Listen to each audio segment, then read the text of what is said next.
What's going on, guys? Adam from MarketChameleon.com, and today I wanted to talk a little bit about option spreads.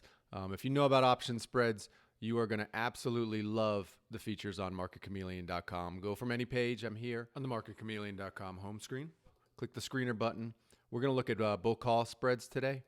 Now, for people who are familiar with option spreads, spreads can be just a great tool for trading strategies that are built upon your stock's directional potential.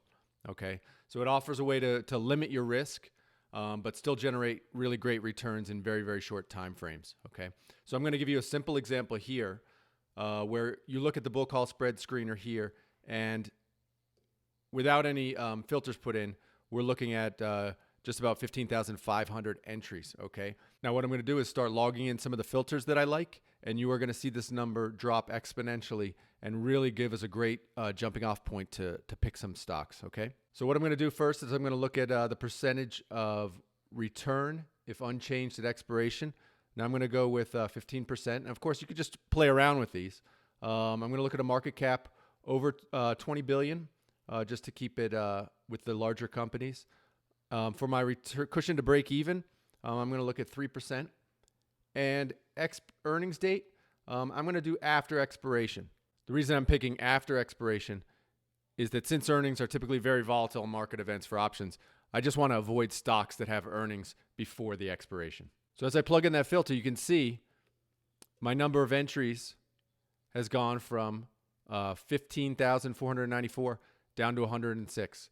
Now, what I would do here is very simple. What do I want to focus on? Do I want larger cap stocks? So let me move this above 50 billion and see where that takes me. So now it's taking me down to about 47 entries, and I might want to even get better to that. Let me look at a better cushion here. What if I bump the cushion up to 5%? Pow, look at that, 2 stocks. But now 2 stocks might not be what you're looking for. Let me just put it at 4% and see what we get here. Okay, that gives me a good number of stocks to choose from and to look at, right? So I can begin a little bit more research here, dive a little bit deeper. But what I wanted to show you also here is once I've done this filter, and I'm kind of looking at this filter, I'm like, oh, this is a good filter. What I'm going to do is rather than have to re-enter those every time, I'm just going to click Save New Filter. I'm going to type in a name and click Save Filter.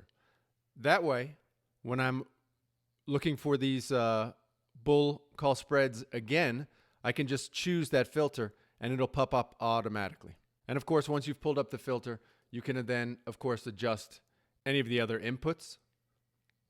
You know, you can pick stocks that are in your watch list, option order flow sentiment. Like let's see this. If we wanted to go with increasing bullishness, you can see there it's filtered very clearly to just two companies there.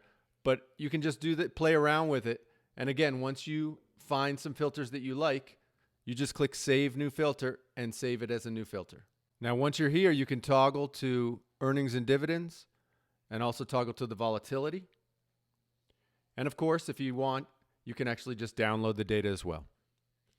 I hope this made you comfortable using the bull call spread screener. It's super easy. It's a great way to filter stocks and begin doing your investigation for what you want to trade. If you have any questions, be sure to hit me up. All the links are down below. Thanks so much.